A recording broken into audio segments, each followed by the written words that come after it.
Good morning student. देखिए, आज हम अपनी नेक्स्ट क्लास के अंदर हम आज तंत्रिका आवेग के संचरण के बारे में स्टडी करेंगे। किसके बारे में करेंगे? तंत्रिका आवेग का संचरण। हमने पिछली क्लास में बीएससी से यानी अपना जो टॉपिक था नर्वस सिस्टम, और उस नर्वस सिस्टम में हमने अब तक जो पढ़ा था वो कि नर्वस सिस्टम होता क्या है एवं उसके अंदर की जो स्ट्रक्चरल फंक्शन न्यूरॉन होती है उसकी स्ट्रक्चर कैसी होती है, न्यूरॉन की स्ट्रक्चर के बारे में स्टडी की थी। एवं न्यूरॉन के क्लासिफिकेशन हमने पढ़े थे कि न्यूरॉन कितने प्रकार का होता है, प्रवर्तों के आधार पर कितने प्रकार का था, एवं कार्य के आधार पर यानी किस प्रकार से कार्य करता है उसके आधार पर हमने न्यूरॉन के प्रकार पढ़े थे। उसके बाद में हमने उद्दीपन पढ़ा था, स्टिमुलस पढ़ा था, उसमें भौतिक उद्दीपन पढ़ा है, रासायनिक उद्दीपन पढ़ा है। ठीक है, इस प्रकार से हमने आवेग पढ़ा था, यानी स्टिमुलस यानी आवेग क्या होता है।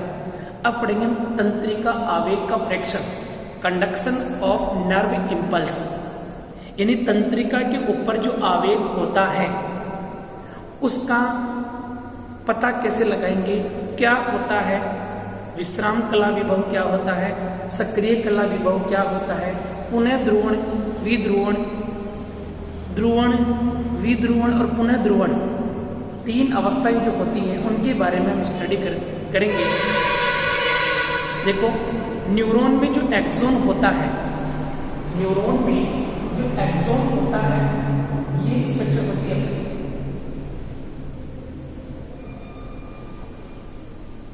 ये एक्सोन है, ये क्या है?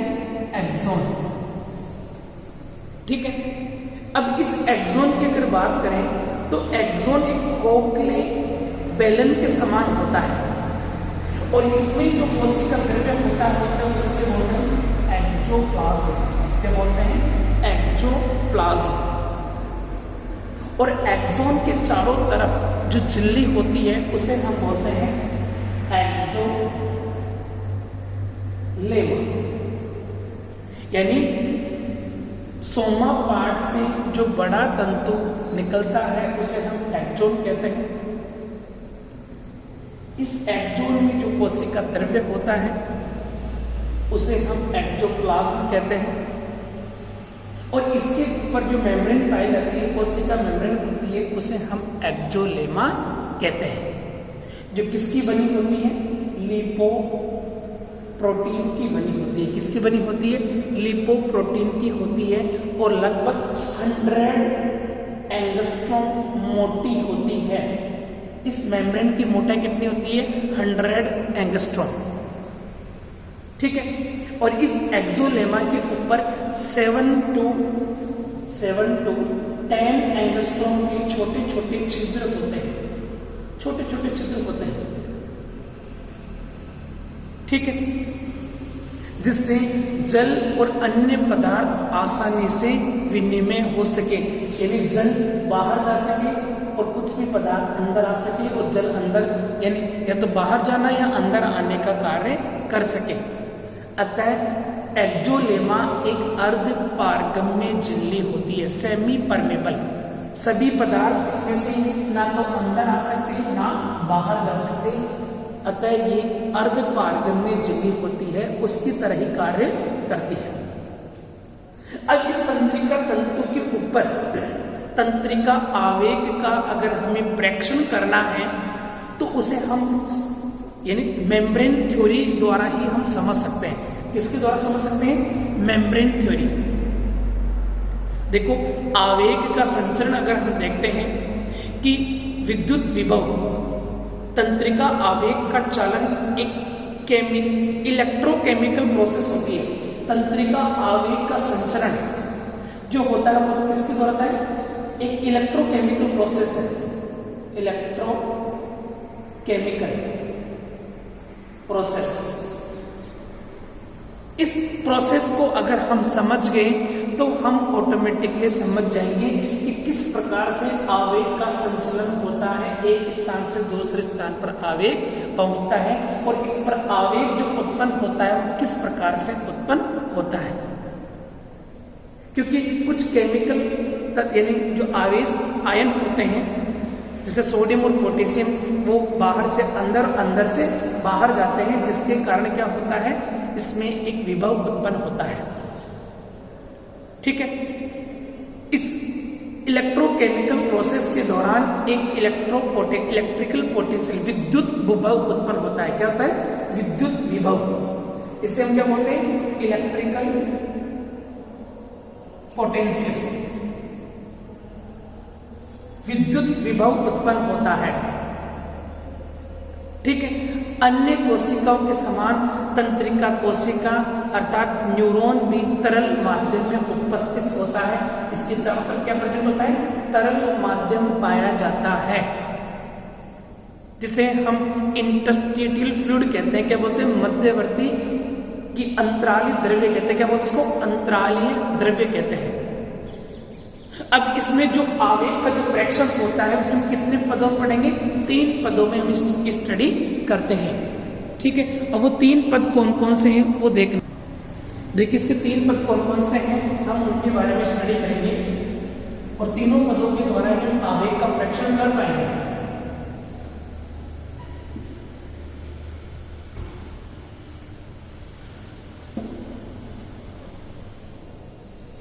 जैसे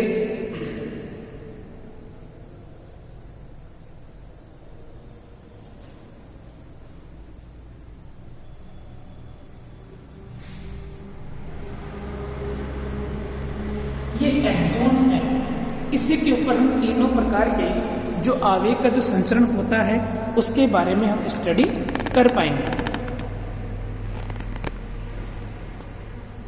ठीक है,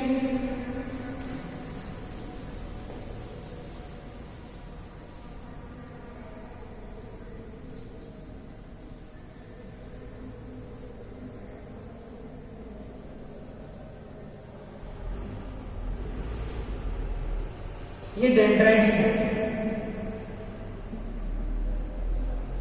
ये सोमा पार्ट है। कौन सा पार्ट है? सोमा पार्ट। ठीक है, ये न्यूक्लियस है और ये एक्सोन है। ये क्या है? एक्सोन। इसको हम 3, इसमें जो कंडक्शन ऑफ नर्व इंपल्स तंत्रिका आवेग का जो फ्रैक्शन करेंगे हम इसको कितने पदों में पढ़ेंगे? 3 पदों में। पहला, प्रथम जो पद होगा उसे बोलते हैं resting membrane potential. Resting membrane potential.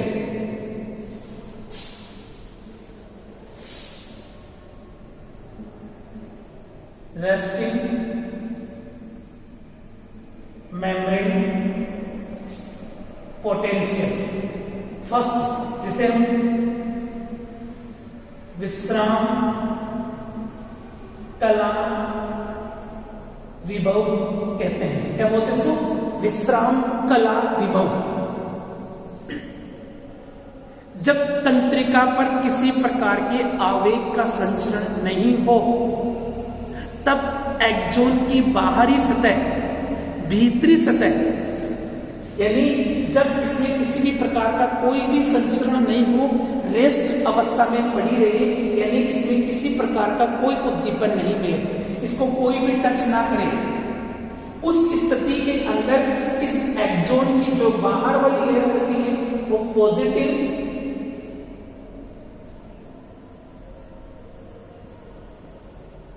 और अंदर वाली लेयर होती है नेगेटिव। अंदर क्या होता है? Negative charge.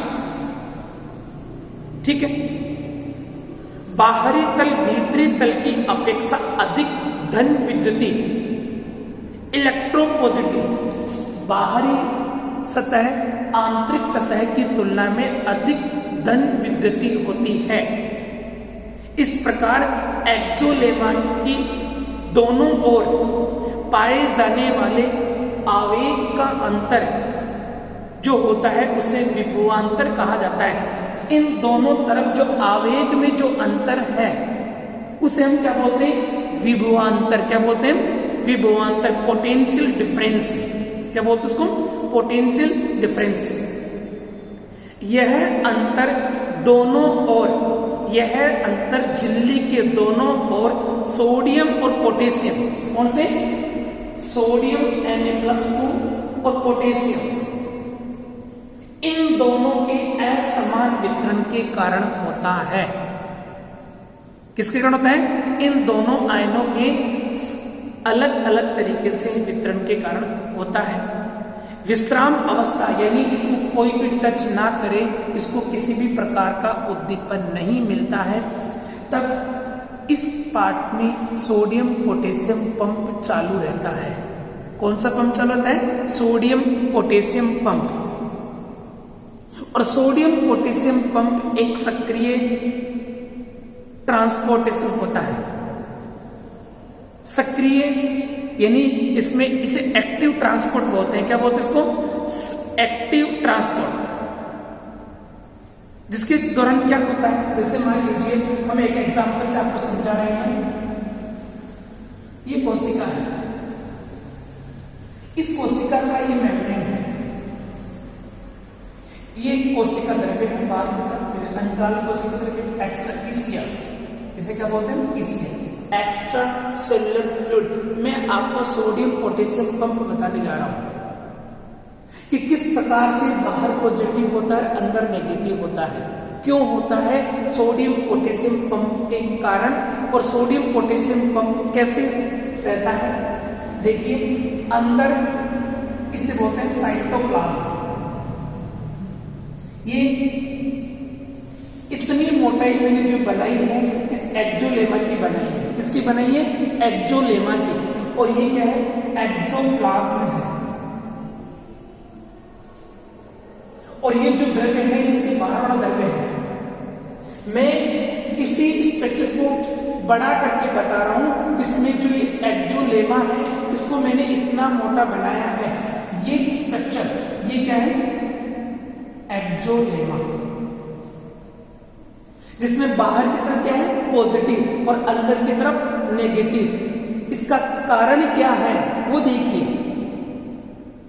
सोडियम पोटेशियम जो एक्टिव ट्रांसपोर्ट है, सक्रिय आवागमन है, सक्रिय ट्रांसपोर्ट है, ठीक है, उस दौरान कैसे, किस प्रकार से बाहर पॉजिटिव हो जाकर अंदर नेगेटिव कैसे होता है वो देखिए। नॉर्मल वे में सोडियम यहां पर क्या होता है? लो। सोडियम की सांद्रता क्या होती है यहाँ पे? कम। और पोटेशियम की क्या होती है? हाई। यहां पर इस ECF के अंदर सोडियम क्या रहता है? हाई। और पोटेशियम क्या रहता है? लो। यहां पर क्लोराइड आयन भी होते हैं, Cl-। ठीक है, Cl बाहर भी होता है, Cl बाहर भी होता है। अब सोडियम पोटेशियम का जो आवागमन होता है वो सोडियम पंप के द्वारा होता है। सोडियम पोटेशियम जो एक्टिव ट्रांसपोर्ट का एग्जांपल है। वाहक जो प्रोटीन होती है, ऑलरेडी सोडियम बाहर ज्यादा है, अंदर कम है, फिर भी 3 सोडियम बाहर जाता है और 2 पोटेशियम अंदर आता है, अर्थात सांद्र प्रवणता के विपरीत कार्य हो रहा है। सांद्र प्रवणता क्या होती है? अपनी उच्च सांद्रता से निम्न सांद्रता की तरफ गमन। लेकिन सांद्र प्रवणता के विपरीत कार्य का मतलब क्या हो गया? अपनी निम्न सांद्रता से उच्च सांद्रता की तरफ गमन, पोटेंशियल ग्रेडियंट। समझ गए ना? सांद्र प्रवणता के जस्ट अपोजिट कार्य होगा। 3 सोडियम जुड़ जाते हैं, 3 सोडियम बाहर की तरफ इस वाहक प्रोटीन के 2 पोटेशियम जुड़ जाते हैं। ATP टूटता है। अब इसकी स्ट्रक्चर बाहर कैसे जाएंगे? चिपक दोगे। ATP टूटता है, ADP प्लस फॉस्फेट। फॉस्फेट यहां पर इसकी संरचना में परिवर्तन कर देता है। अंदर वाला हिस्सा बाहर चला जाता है और बाहर वाला हिस्सा अंदर आ जाता है। नेक्स्ट स्ट्रक्चर क्या होगी? SF3 सोडियम बाहर आ गया, 2 पोटेशियम अंदर आ गया। सोडियम की कंसंट्रेशन ऑलरेडी बाहर ज्यादा थी और ज्यादा हो गई तो बाहर क्या हो गया, पॉजिटिव। लेकिन पोटेशियम जो अंदर जा रहे हैं वो इस क्लोराइड को न्यूट्रल नहीं कर पाते, अतः अंदर अब इसका वर्चस्व बढ़ जाएगा क्लोराइड आयन का, Cl माइनस का, अतः अंदर क्या हो जाएगा माइनस, बाहर क्या हो गया पॉजिटिव। पहले सोडियम ज्यादा था अब और ज्यादा सोडियम हो गया तो बाहर तो क्या होगी पॉजिटिविटी और अंदर क्या होगी नेगेटिविटी। से क्या बोलते हैं सोडियम पोटेशियम पंप। जब तक इसको टच नहीं करते, उद्दीपन नहीं देते, तब तक ये पंप सुचारू रूप से चालू रहता है। क्या रहता है, सोडियम पोटेशियम पंप चालू रहेगा, जिसके कारण बाहर पॉजिटिव अंदर नेगेटिव। अंदर नेगेटिविटी किसके कारण है, क्लोराइड के कारण। बाहर पॉजिटिविटी किसके कारण है, सोडियम के कारण। इस समय अगर इन दोनों का हम आवेश का अगर हम इसको ऑसिलोस्कोप के द्वारा अगर हम इसको नापते हैं, देखो इस समय यानी न्यूरॉन के बाहरी और भीतरी तल में इसके आवेश में जो भी नेट अंतर होता है उसे हम बोलते हैं विश्राम कला विभव। क्या बोलते हैं उसको, विश्राम कला विभव। और इस अवस्था को हम क्या बोलते हैं, पोलराइज्ड स्टेज। क्या बोलते हैं, पोलराइज्ड स्टेज, ध्रुवित अवस्था। ध्रुवित अवस्था कौन सी अवस्था बोलते हैं, पोलराइज्ड स्टेज, ध्रुवित अवस्था। ध्रुवित अवस्था में बाहर पॉजिटिविटी अंदर नेगेटिविटी। किसके कारण होता है, सोडियम पोटेशियम पंप के कारण। जब तक इसको कोई भी थ्रेशोल्ड उद्दीपन नहीं मिलता, देहली उद्दीपन नहीं मिलता, तब तक विश्राम स्थिति रहती है और उस कंडीशन में सोडियम पोटेशियम पंप चालू रहता है और बाहर पॉजिटिविटी और अंदर नेगेटिविटी। ठीक है, अगर इसका हम मान देखें ऑसिलोस्कोप के द्वारा, अगर इसका हम मान देखें तो इसका मान होगा -75 MV। मान कितना होता है, -75 MV। ठीक है, और इस देखिए इसका मान कितना होगा, -75 MV। ठीक है, ये तो मनुष्य के अंदर होता है। अब देखिए जैसे ही इसको एक पर्याप्त मात्रा में भौतिक रासायनिक कोई सा भी उद्दीपन अगर इसको मिलता है, उद्दीपन मिलते ही ये एक्टिवेट हो जाता है और अब क्या होगा, यहाँ पर एक दूसरा विभव उत्पन्न होगा। क्या होगा, दूसरा विभव उत्पन्न होगा। जो दूसरा पद है सक्रिय कला विभव, एक्टिव पोटेंशियल। ये एक्शन पोटेंशियल बोल सकते हैं, क्या बोल सकते हैं उसको, action membrane potential, active membrane potential. इसे बोलते हैं विध्रुवण, विध्रुवण अवस्था। इंग्लिश में बोलते हैं डी पोलराइज्ड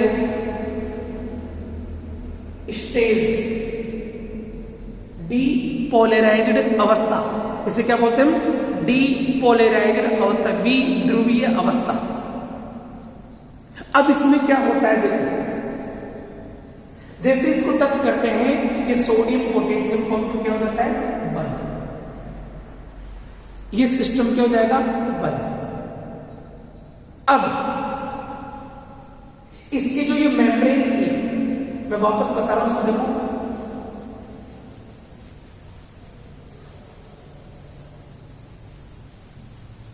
इस डायग्राम को यहां बना रहा हूं बड़ा,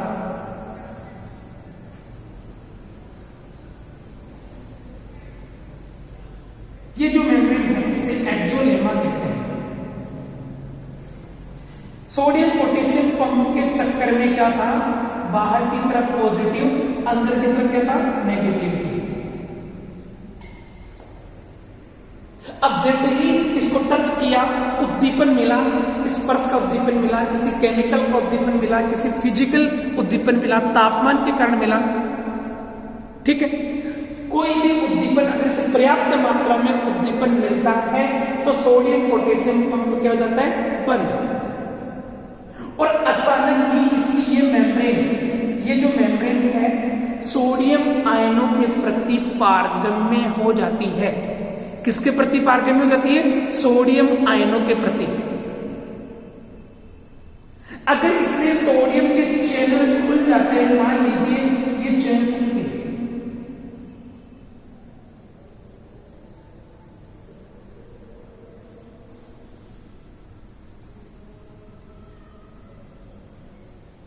ये चैनल खुल गए, यानी अब इधर से इधर सोडियम की कंसंट्रेशन क्या है, हाई। अब सोडियम क्या होता है, सिर्फ सोडियम के ही चैनल खुलते हैं, सोडियम के प्रति इसकी पारगम्यता बढ़ती है। अब लगेगा सांद्र प्रवणता का नियम, यानी सोडियम अपनी उच्च सांद्रता से निम्न सांद्रता की तरफ जाएगा। सोडियम यहां पर क्या है, लो। तो सोडियम, अब सोडियम को किसी भी एनर्जी की आवश्यकता नहीं पड़ेगी, निष्क्रिय अभिगमन के द्वारा सोडियम अंदर आ जाता है। और इतना अधिक आ जाता है कि बाहर क्या हो जाता है, Cl क्लोराइड माइनस, जिसका वर्चस्व किसके कारण दबा होता, सोडियम के कारण। अब सोडियम अंदर आ जाता है तो इस जगह पर अब क्या हो जाएगा, बाहर की तरफ तो क्लोराइड के कारण हो जाएगा नेगेटिव, और अंदर क्या हो जाएगा, पॉजिटिव। अब ये जगह ये कन्वर्ट हो जाएगी, पहले क्या थी यहाँ पे बाहर पॉजिटिव था, अब क्या हो जाएगा, नेगेटिव। अब स्थिति क्या हो जाएगी, बाहर नेगेटिव और अंदर पॉजिटिव।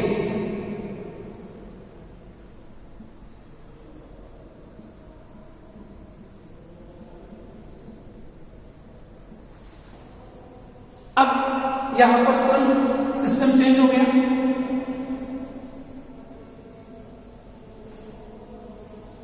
बाहर पॉजिटिव, बाहर क्या हो गया, नेगेटिव चार्ज अधिक हो गया, बाहर के अंदर की तरफ क्या हो गया, पॉजिटिव चार्ज की मात्रा बढ़ गई। पहले -75 था, -75 से पहले क्या होगा, 0 होगा। क्या होगा, 0। और 0 से फिर धीरे धीरे प्लस में 1 प्लस 2 ऐसे बढ़ता बढ़ता कितना हो जाएगा, +35 MV। कितना हो जाएगा, +35 MV। अर्थात एक्जोलेमा पर सक्रिय कला विभव का मान कितना रहेगा, +35 MV हो जाएगा। यहां पर विश्राम कला विभव कितना था, -75 MV। -75 से कितना हो जाएगा, +35 MV हो जाएगा। ये इस जगह पे हो रहा है, जिस जगह पे पहले क्या था, रेस्टिंग मेम्ब्रेन पोटेंशियल था, अब उसी जगह पर क्या हो गया, सक्रिय कला विभव हो गया। क्यों हुआ, सोडियम पोटेशियम पंप बंद हो गया, इसकी मेम्ब्रेन में अचानक सोडियम आयनों के प्रति पारगम्यता बढ़ जाती है। टच करने के कारण, उद्दीपन मिलने के कारण सोडियम बाहर से, बाहरी द्रव्य से अंदर आ जाते हैं, यानी द्रव्य एक्जोप्लाज्म में आ जाते हैं, जिसके कारण बाहर नेगेटिव और अंदर पॉजिटिविटी आ गई। अब ये घटनाक्रम कंप्लीट होते ही तुरंत ही कौन सी स्थिति होगी, तीसरी स्थिति, रीपोलराइजेशन। तीसरी स्थिति कौन सी होगी, थर्ड स्टेज होगी, रीपोलराइजेशन। पुनः ध्रुवण अवस्था। जिसका जैसे ही डीपोलराइजेशन हुआ, ठीक है, विध्रुवण की क्रिया के पूर्ण हो जाने के पश्चात और अधिक सोडियम आयन इस बाहर से अंदर नहीं आ सकते। जैसे ही डीपोलराइजेशन यानी सक्रिय कला विभव पूर्ण रूप से उत्पन्न हो जाएगा, उसके बाद में अब ज्यादा सोडियम अंदर नहीं आ सकते, परंतु बहुत अधिक संख्या में पोटेशियम बाहर जाना स्टार्ट कर देते हैं। बहुत अधिक संख्या में पोटेशियम आयन बाहर जाना स्टार्ट कर देते हैं।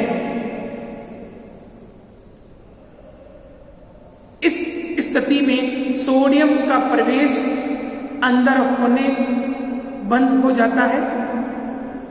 धनात्मक आवेश के लगातार पोटेशियम बाहर जा रहा है और लगातार इस पॉजिटिव के बाहर जाने से क्या होगा, बाहर वाली सतह वापस क्या हो जाएगी, पॉजिटिव हो जाएगी, और अंदर वाली सतह क्या हो जाएगी, नेगेटिव हो जाती है, जिसे हम क्या बोलते हैं, पुनः ध्रुवण रीपोलराइजेशन की अवस्था बोलते हैं। क्या बोलते हैं इसको, रीपोलराइजेशन की अवस्था कहते। देखिए, रीपोलराइजेशन पुनः ध्रुवण की स्थिति उसी बिंदु पर होती है जहां पर सक्रिय कला विभव यानी सक्रिय कला विभव उत्पन्न हुआ था, उसी जगह पर होगा। ऐसे नहीं है कि विध्रुवण की स्थिति पहले होगी या बाद में। अगर इतने से हिस्से पर न्यूरॉन के इतने से हिस्से पर अगर पहले रेस्टिंग मेम्ब्रेन पोटेंशियल था, जिसमें बाहर की तरफ पॉजिटिव और अंदर की तरफ नेगेटिविटी थी सोडियम पोटेशियम पंप के कारण, इतने से क्षेत्र में, तो उसी क्षेत्र में सक्रिय कला विभव उत्पन्न होता है, सोडियम पोटेशियम पंप बंद हो जाता है, सोडियम अंदर आना स्टार्ट हो जाते हैं, जिससे अंदर पॉजिटिविटी और बाहर नेगेटिविटी उत्पन्न हो जाती है, जिसका मान कितना होता है, +35 MV। इस विभव का मान कितना होगा, +35 MV। अब जैसे ही +35 MV उत्पन्न होता है, अब और अधिक सोडियम अंदर नहीं आ सकते। अब क्या होगा, तुरंत पोटेशियम के लिए पारगम्यता बढ़ जाती है, पोटेशियम बाहर जाना स्टार्ट हो जाते हैं, इतने अधिक जाते हैं कि बाहर की तरफ वापस पॉजिटिविटी उत्पन्न हो जाती है। नेगेटिव की जगह क्या हो जाता है, पॉजिटिव, और अंदर पॉजिटिव की जगह क्या उत्पन्न होता है, नेगेटिव चार्ज उत्पन्न हो जाता है, जिसका मान कितना होता है, -72 -75 MV। पुनः वही स्थिति आ जाती है जो विश्राम स्थिति में थी, पुनः वही स्थिति आ जाती है जो विश्राम स्थिति में थी। इस प्रकार से हम एक प्रेक्षण करते हैं, यानी जो आवेग का जो प्रेक्षण होता है 3 स्तरों में होता है, विश्राम स्थिति में, एक्टिव स्थिति में और विश्राम स्थिति पुनः आना।